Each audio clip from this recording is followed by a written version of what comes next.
भारत गौरव आचार्य श्री पुलक सागर जी गुरुदेव के प्रवचन और लेटेस्ट धार्मिक भजन व कार्यक्रम निशुल्क देखने व सुनने के लिए हमारे YouTube चैनल जीन शरणम मीडिया को आज ही सब्सक्राइब करें और सबसे पहले देखने के लिए बेल आइकन पर क्लिक जरूर करें। लौटते समय किसान मिला कि ओ भाई मेरा प्रश्न पूछा। बोले हाँ किसान जी पूछा। बोले संत ने क्या बताया? बोले संत ने कहा कि तेरे खेत में फसल इसलिए नहीं आती क्योंकि इसलिए तेरे पेड़ों में फल नहीं आते कि उन पेड़ों के नीचे सोने की असरफियों से भरे हुए घड़े दबे हुए हैं और पेड़ों की जड़ उनसे नीचे नहीं जा पाती है, इसलिए उनका विकास नहीं होता और फल नहीं आते। तो उन सोने के कलश को निकाल ले, तेरे यहां पेड़ों में फल ही फल होंगे और फसल ही फसल होगी। किसान ने कहा पूरी जिंदगी बिता दी और मुझे ये पता नहीं खुदाई की गई। लखनऊ के पास जैसी खुदाई नहीं कि बाबा ने कहा धन निकलेगा और पूरी सरकारें लग गई खोदने में। मिला क्या नतीजा? ठन ठन गोपाल, ध्यान रखिए। खुदाई हुई, सोने के घड़े निकले। किसान ने देखा, आंखें फटी की फटी रह गई। किसान ने कहा एक काम कर बेटा, अभी सोने के घड़े में तुझे दिया करता हूं। उसने कहा मुझे नहीं चाहिए, ये आपके खेत में निकले हैं, इनका मालिकाना हक आपका है, मैं क्या करूंगा इन घड़े का। बोले बेटा यदि मेरे भाग्य में होता तो बहुत पहले निकल आते, तूने बताया तेरे भाग्य में है और ये सोने की असरफियां तो बेटे खत्म हो जाएंगी, लेकिन मेरे खेत उपजाऊ हो जाए, इससे बड़ा सोना मेरे जीवन में कोई दूसरा नहीं हुआ करता है। ये सोने कितने दिन चलेगी असरफी, खेत सही रहेगा तो सोना ही सोना उगलेगा। कहते हैं सोने के कलश घड़े भरे हुए उसको बैलगाड़ी में रख करके विदा कर दिया। जैसे ही विदा किया आगे पहुंचा, कौन पुरुषोत्तम क्या बोल रहे हो? काश हम वहां होते तो बैलगाड़ियां अपने घर में उतर रही होती। ध्यान रखिए। संत के कुटिया में पहुंचा, संत ने कहा मेरा प्रश्न पूछा। बोले हाँ पूछा। पारलौकिक प्रश्न था आपका, आध्यात्मिक प्रश्न था। संत ने बताया कि तुझे ज्ञान की प्राप्ति जरूर होगी। कब होगी? 12 वर्ष तो हो गए, आज तक नहीं हुई। बोले जो जटा में तू एक मणि छिपा के बैठा है ना, तेरा ध्यान बार बार उस मणि पर जाता है और मणि पे ध्यान जाता है, इसलिए ईश्वर से ध्यान नहीं लग सकता है। पागल, या तो पदार्थ को छोड़ या परमात्मा को छोड़। उसने कहा यार इसे पता कैसे चला कि मेरी जटाओं में मणि रखी हुई है? उसने जटाएं खोली और मणि निकाली और कहा कि ले बेटा, आज से मणि मैं तुझे प्रदान करता हूं, क्योंकि इस मणि ने मुझे परमात्मा में बाधा डाली। इस मणि का मैं क्या करूंगा? उसे मणि दे दी। लौट करके आगे बढ़ा, सेठानी के पास पहुंचा। सेठानी ने कहा मेरे प्रश्न का क्या हुआ? बोले संत ने कहा है तेरी बेटी जरूर बोलेगी, जरूर बोलेगी। कब बोलेगी? बोले बोलेगी और इसकी शादी भी होगी, लेकिन जिस लड़के के सामने ये बोलेगी वही इसका पति होगा, उसी के साथ इसकी शादी। ऐसे ताली बजा रहे जैसे तुम्हारी हो रही हो। ध्यान रखिए, कितने खुश हो जाते हो शादी के नाम से। बुढ़ापे में भी ताली बज रही, मजा आ गया। कौन कहता है बुढ़ापे में इश्क का हक नहीं होता? अरे हक तो होता है, इन पर किसी को शक नहीं होता। ध्यान रखिए, प्रवृत्तियां बता देती है आदमी की। जैसे ही बता रहा था, भीतर से लड़की दौड़ी दौड़ी आई। उसकी दृष्टि लड़के पर पड़ी और उसने अपनी मां की तरफ देखा, जोर से आवाज लगाई कि मां। अरे मां ने देखा कि मेरी बेटी बोलने लगी। चल बेटा, आ गई बारात, बजने दे बाजे। उसने कहा मैं नहीं करूंगा, ये सब मैं क्यों करूंगा? बोले तू नहीं तो कहा है, तुझे ही देखकर बोली है, आज से तू ही इसका पति होगा। कहते सेठानी ने उसका विवाह कराया लाखों करोड़ों का दहेज दिया, बैलगाड़ियां भर भर के सामान दिया, बहू को लेकर चला और जैसे ही आया मां के पास, मां ने कहा ये बैलगाड़ियां मेरी झोपड़ी में खड़ी क्यों हो रही है? कौन धनवान निकल रहा है यहां से? बेटा बैलगाड़ी से उतरा, मां के चरण छुए। मां ने कहा कौन है तू? बोले मैं तेरा बेटा। पागल है क्या तू? ये सब क्या है? बोले तूने पूछा था ना कि अपने बुरे दिन जाएंगे या नहीं जाएंगे। तो बोले संत ने क्या कहा? बोले मां मुझे माफ कर, मैंने सबके प्रश्न पूछे पर तेरा प्रश्न नहीं पूछा। अरे भेजा तो मैं नहीं था। बोले मां मैंने देखा कि तेरा प्रश्न पूछता तो शायद ये सब मुझे प्राप्त नहीं होता। अरे जो दूसरों के लिए जिया करते हैं उन्हें दुनिया की तमाम दौलत अपने आप प्राप्त हो जाया करती है। मां मैंने तेरा प्रश्न छोड़ के सबके प्रश्न पूछ लिए। क्या हुआ बेटा, समझ नहीं आ रहा है? बोले मां बस यही है कि मैंने अपना स्वार्थ छोड़ दिया। अरे अपने लिए दुनिया में सब जीते हैं, महानता तो तभी है जब इस समय को हम दूसरों की सेवा और कृपा में लगा दें। मदर टेरेसा जैसी आदर्श महिला कोढ़ियों की बस्तियों में जा जा करके कोढ़ अपने हाथ से पहुंचती रही, मवाद पहुंचती रही। केवल चीटी बचाने को धर्म नहीं कहते हैं, ध्यान रखना। 80 साल की उम्र में भी मदर टेरेसा जीवन में वो काम करके जाती है कि आने वाले सदियों सदियों के लिए इतिहास में उसका नाम अमर हो जाया करता है। आपसे मैं कह रहा हूं कि घर में खाली मत बैठिए, कुछ ना कुछ करते रहिए, समय को बर्बाद मत करिए।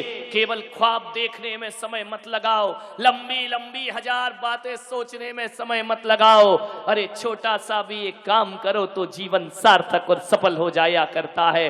क्या करते हैं अपने जीवन में, विचार करिए। अरे एक पौधा ही लगा दो, एक पेड़ ही लगा दो तो तुम्हारा जीवन जीना सार्थक हो जाएगा। घर में फालतू की चीजों में समय जाता है। जब खाली बैठे हो तो व्यर्थ की बातें मत करो, कुछ अच्छा काम करो। मुझे देखो, मेरी एक आवाज में ये समाज बड़े से बड़ा काम करने को तैयार है। मुझे कुछ करने की जरूरत ही नहीं है, मुझे बोलने की बस जरूरत है। मुझे कुछ नहीं कहना है, कोई मेहनत नहीं करना है।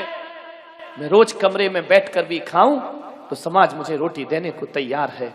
लेकिन आपसे बताता हूं कि मुझे कुछ ना करने के बाद यदि मैं कुछ भी ना करूं, सुबह से उठकर शाम तक कमरे में बैठा रहूं, तो भी भक्त आएंगे, सेवा करेंगे, रोटी देंगे। लेकिन एक बात मैं बताता हूं कि मैं अपने जीवन में, ध्यान रखिए, हर काम मेरे इशारे पर होगा।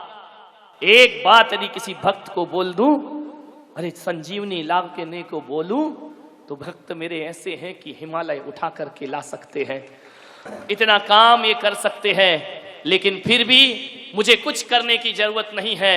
लेकिन फिर भी ईमानदारी से बताता हूं कि मैं फिर भी प्रतिदिन 8 घंटे अपनी मेहनत जरूर किया करता हूं। मैं मेहनत से जी नहीं चुराया करता हूं। मेहनत जरूर करिए, बीमार रहूं या कुछ रहूं, मेरा जो काम है वह काम उतना ही होगा। अनिल जी शाह अभी सीढ़ी चढ़ते हुए बोल रहे थे, 10 मिनट ही बोलना महाराज, ज्यादा मत बोलना, तबीयत खराब है। मैंने कहा कोई फर्क नहीं पड़ता है, मैं तो इतना कहता हूं, इस शरीर के नसों में बहने वाले खून की एक एक बूंद भी यदि तुम्हारे काम आ जाए तो मेरा जीवन जीना सार्थक और सफल हो जाएगा। कोई दिक्कत नहीं है, क्या फर्क पड़ता है।